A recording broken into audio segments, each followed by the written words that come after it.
Good morning. You are listening to UpReach, a morning devotional presented by the Church Street Church of Christ in Lewisburg, Tennessee, to encourage you as you face the opportunities and challenges of today. After the death of Moses, the servant of the Lord, it came to pass that the Lord spoke to Joshua, the son of Nun, Moses' assistant, saying, Moses, my servant, is dead. Now therefore arise, go over this Jordan, you and all this people, to the land which I am giving to them, the children of Israel. Every place that the sole of your foot will tread upon, I have given you, as I said to Moses.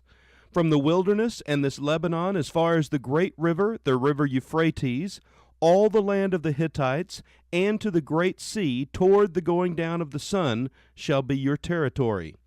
No man shall be able to stand before you all the days of your life. As I was with Moses, so I will be with you. I will not leave you nor forsake you. Be strong and of good courage, for to this people you shall divide as an inheritance the land which I swore to their fathers to give them. Only be strong and very courageous, that you may observe to do according to all the law which Moses my servant commanded you. Do not turn from it to the right hand or to the left, that you may prosper wherever you go. The book of the law shall not depart from your mouth, but you shall meditate in it day and night, that you may observe to do according to all that is written in it. For then you will make your way prosperous, and then you will have good success. Have I not commanded you? Be strong and of good courage. Do not be afraid, nor be dismayed, for the Lord your God is with you wherever you go. Joshua chapter 1, verses 1 through 7. In sports, there is an expression known as in the zone. It is a description of a person executing his skills so well that total concentration is taking place and the athlete is performing flawlessly. It is a wonderful feeling. Performance seems effortless because it comes so easily. For the tennis player, it is hitting every shot right where he wants. For the baseball pitcher, it is throwing to a strike zone that seems as big as a house. For the golfer, the fairways seem wide and the hole seems big. Everything is flowing just right. A former professional golfer writes these words, quote, I grew up playing competitive golf. I turned pro out of college for a few years. When I played competitively, I knew when I was in the zone and when I wasn't.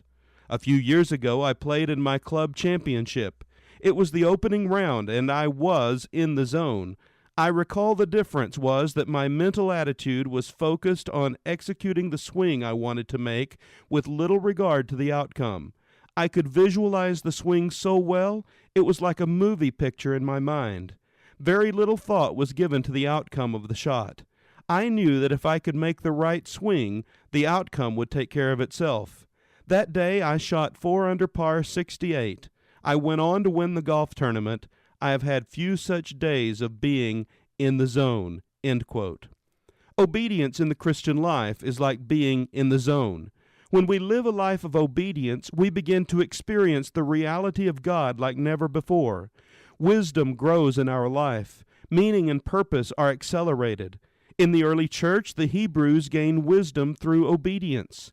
Later, the Greeks are characterized as gaining wisdom through reason and analysis. Today, we live in a very Greek-influenced church. Many Christians determine if they will obey based on whether or not the outcome will be beneficial to them.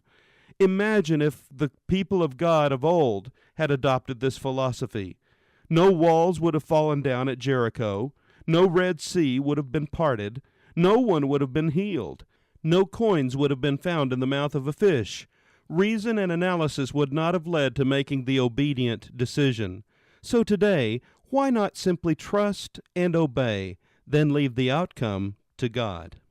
This has been UpReach, a presentation of the Church Street Church of Christ in Lewisburg, Tennessee. I am Kyle Bolton, the pulpit minister at Church Street, and I would like to personally invite you to come and share times of Bible study and worship with us each week. We meet every Sunday at 9 o'clock a.m. for our morning worship, followed by our Sunday school for all ages at 10:15 a.m. Then we meet again at 6 o'clock p.m. for our evening worship. We also have a midweek meeting for devotion and Bible study on Wednesdays at 6:30 p.m.